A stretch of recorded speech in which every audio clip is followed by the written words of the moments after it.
Vindicator tournament. So for anyone wondering, I'm not going to show off airdrop in its entirety. Skip that cutscene. So sorry to disappoint, but it's a very long mission. Why would I show it off? You go AFK. So again, this is a mission where you spawn by Clank, so you have to go to the shuttle manually. Don't go into challenges. And now Vindicator tournament, Murphy's Law. This is a cycling weapons round. The strats for this are pretty easy. By the halfway point, we have the mine launcher to help us take care of a lot of the enemies that we'll be struggling with. So when you spawn in, just take out this group of enemies right here. And then once you get to the second group, I like to come at them from this angle so I can snipe as many of them in a line as possible. And then once they're all done for, we are now onto the Leviathan flail. This one, you just smack where the red dots are to your heart's content.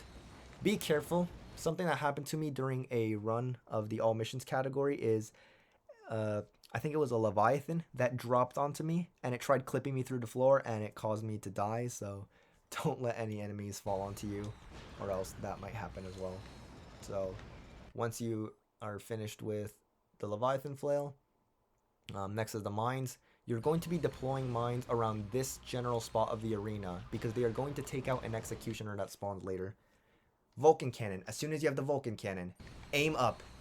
You want to direct as many shots towards this dropship so that you can preserve as many mines as possible. You won't be able to save every mine from hitting the dropship, but you can try your hardest to prevent them all from,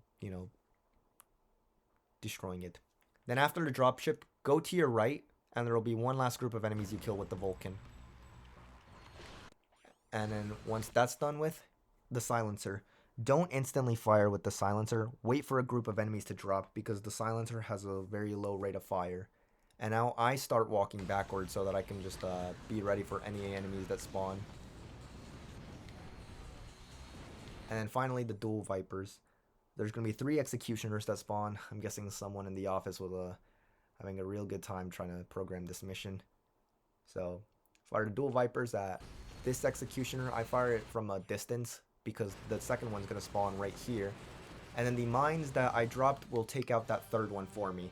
And if not, they'll at least do a shit ton of damage, so it saves you a little bit of time. And now airdrop! Woo!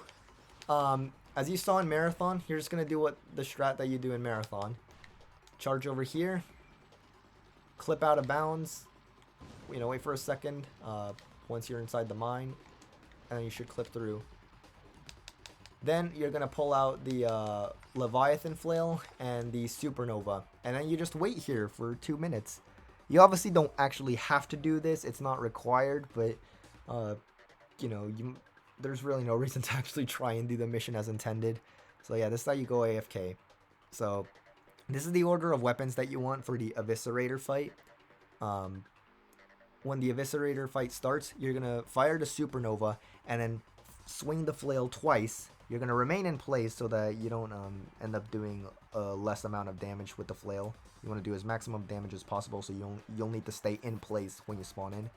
And then for the rest of the mission, you're just going to spam the supernova. So, I don't know, you can just fuck around with the movement here for a bit. If you do decide to mess around and do movement, jumping into that liquid will spawn you back onto the Tower of Power, so be careful about that. I'll see you guys when the mission ends. Alright, welcome back. Mission's almost over, so I'll show you the Eviscerator fight now. Oh, this guy's pretty tough, but we're going to take him out easily. Supernova, 2 flails, and then fire the supernova again. You shouldn't move until... You should stay in place until you've finished the flail swings. The supernova does pierce through his shield, so that's a positive. And yeah, that's the entirety of Vindicator tournament. Easiest tournament of the game. The hardest level is obviously Murphy's Law, but it's not like you're going to lose significant amount of time to that. So yeah, we're getting to the end game there. And afterwards, you can do this. You can, once you skip this cutscene, you can go into the pause menu, so you can get to the plan to select a little bit quicker.